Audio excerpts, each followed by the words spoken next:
Hello বন্ধুরা, welcome back to my channel.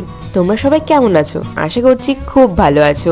Kolkata station থেকে Gwalior superfast express ধরে আমরা পৌঁছে যাই মথুরা জাংশনে। আজ আমাদের মথুরার বৃন্দাবন ট্যুরের প্রথম দিন, আর আজকে আমরা যাব গোবর্ধন পরিক্রমা ও বারসানাতে। তো আজকে আমরা কোথায় কোথায় যাচ্ছি এবং কি কি ঘুরবো, কি কি দেখবো, সবকিছু কিন্তু শেয়ার করে নেবো আজকের এই ভিডিওতে। তাই তোমরা ভিডিওটা স্কিপ না করে দেখতে থাকো শেষ পর্যন্ত।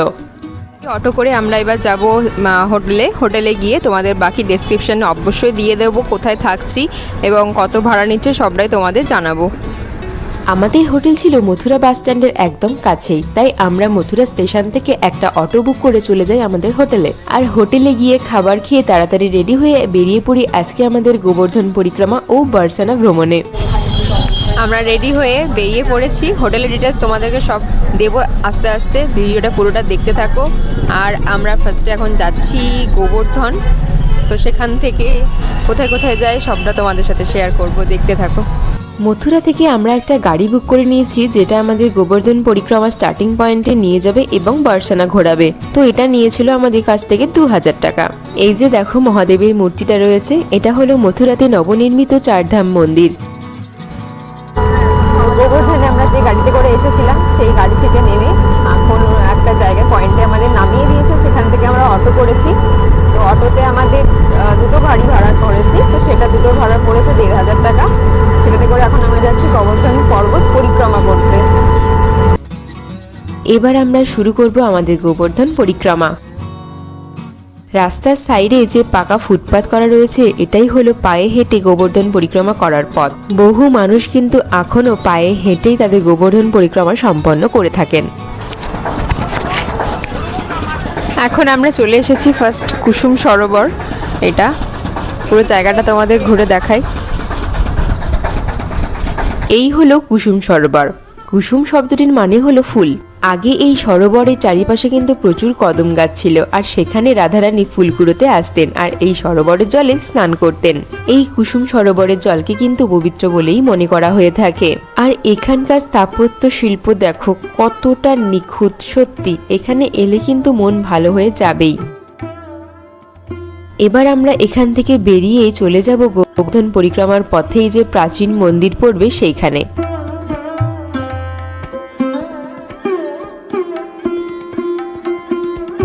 তবে তোমাদের বলে রাখি, এই মন্দিরগুলোতে কিন্তু প্রচুর পরিমাণে স্ক্যাম চলে, অর্থাৎ পুরোহিতেরা যে কোনো রকম উপায়ে তোমার কাছ থেকে টাকা আদায় করতে চাইবেই। তোমাদের কিন্তু এগুলোতে সজাগ থাকতে হবে এবং এগুলোকে এড়িয়ে চলার চেষ্টা করতে হবে।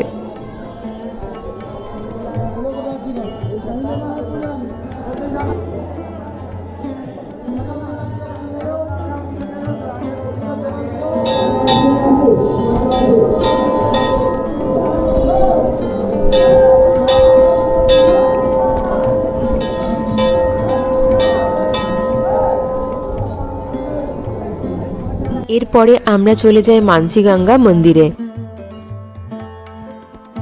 এই হলো এখানকার প্রবেশপথ, আর ভেতরে কিন্তু অনেক দেবদেবীদের মন্দির রয়েছে, আর রয়েছে মানসীগঙ্গা লেক।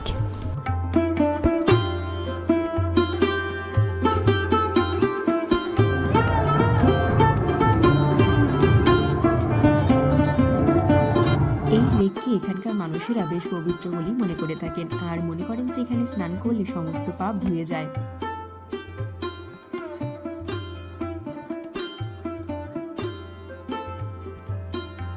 এই যে যাওয়ার পথে ছোট ছোট পাহাড়ের অংশগুলো দেখতে পাচ্ছ, এটাই কিন্তু গোবর্ধন পর্বতের অংশ, যা এখন ক্ষয়প্রাপ্ত হয়েছে।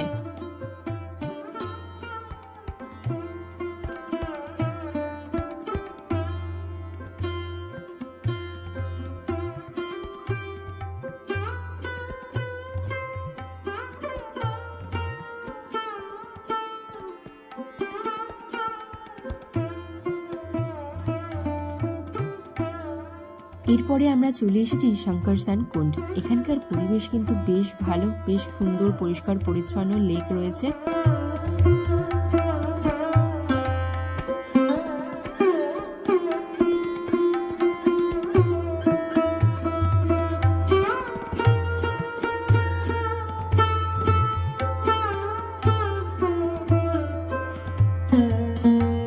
বেশ কিছুটা সময় কিন্তু তোমরা এখানে কাটিয়ে নিতে পারো।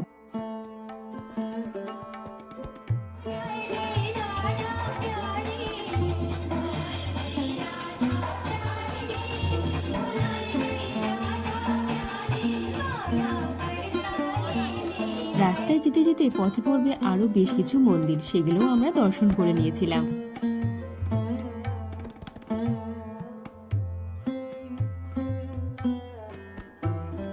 আর এই হলো গোবর্ধন পরিক্রমার শেষ মন্দির। চলো ভেতরে গিয়ে তাহলে আমরা দর্শন করে নিই।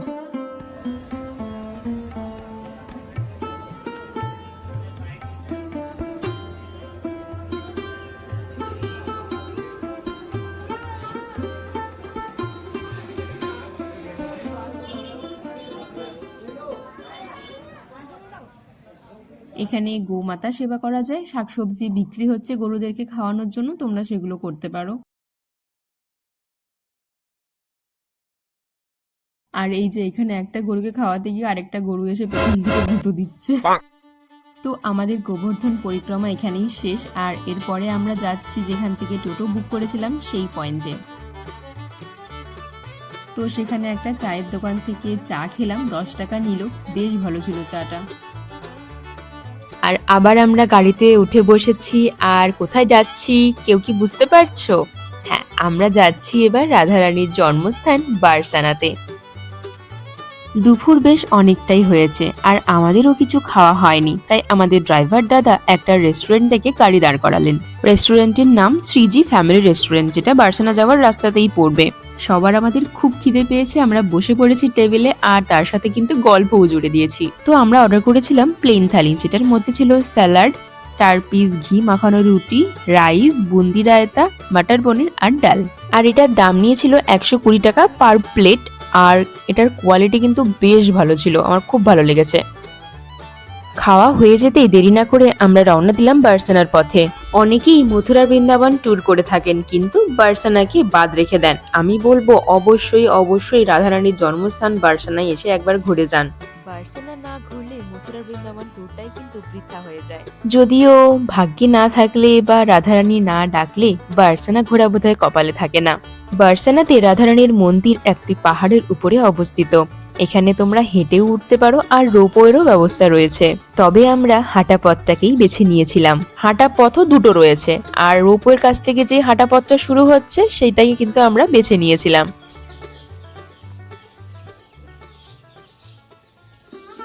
হাঁটা পথে কষ্ট একটু হবে ঠিকই, তবে সেটার যে শান্তি সেটা হয়তো বলে বোঝানোর নয়।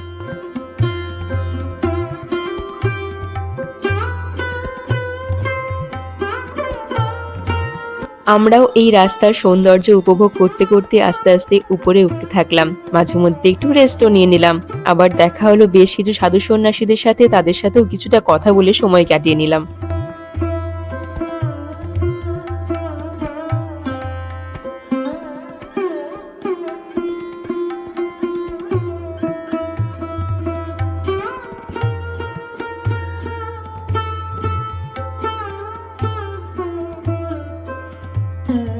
দেখো কত বয়স্ক মানুষেরা এখানে সিঁড়ি ভেঙে এই জঙ্গলের পথ দিয়ে উপরে উঠছে শুধুমাত্র রাধারানীর দর্শনের জন্য।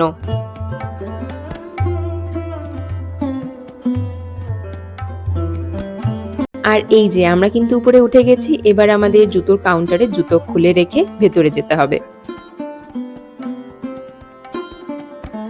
এতটা পথ ভেঙে যখন উপরে উঠে এসেছি, সেই সমস্ত পথের কষ্ট কিন্তু দূর হয়ে যায় রাধারানীর একটি দর্শনে। তোমাদেরকেও দেখানোর চেষ্টা করেছি, জানি না তোমরা কতটা বুঝতে পারছো, তবে বলবো তোমরা অবশ্যই বারসানা যাও এবং একবার দেখে আসো।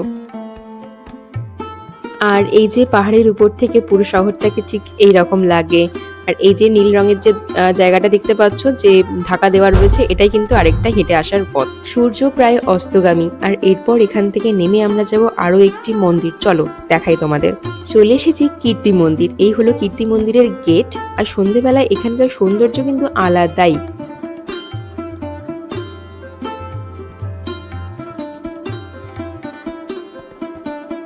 ভেতরে বিশাল বড় জায়গা জুড়ে বিস্তৃত রয়েছে এই মন্দির।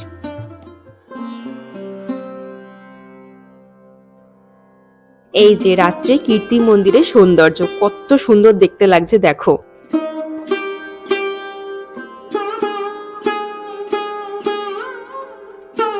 এত শান্ত নিরিবিলি পরিবেশ এই মন্দিরে, সত্যি মন ভালো হয়ে যায়। অনেক ফটো আমরা এখানে তুলেছি আর অনেকটা সময় কাটিয়েছি, যেতে ইচ্ছে করছিল না এই মন্দিরটা ছেড়ে। তবে যাই হোক, ফিরতে তো আমাদের হবেই, তাই আমরা ফিরে চললাম মথুরার উদ্দেশ্যে, যেখানে আমরা হোটেল নিয়েছি বাস স্ট্যান্ডের কাছে।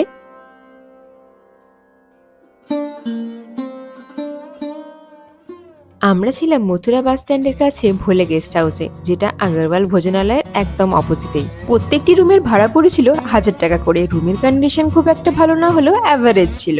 মথুরায় ফিরে আগরওয়াল ভোজনালয় থেকে আমরা রাতের ডিনারটা সেরেছিলাম। তাহলে আজকের মতো এই পর্যন্তই, দেখা হচ্ছে পরের ভিডিওতে খুব তাড়াতাড়ি। তোমরা সবাই খুব ভালো থেকো, আর এই ভিডিওটা তোমাদের কেমন লাগলো অবশ্যই আমাকে লাইক এবং কমেন্ট করে জানিও। আর তোমাদের যদি কোনো কোয়ারি থাকে তাহলে সেটাও আমাকে জানিও কিন্তু।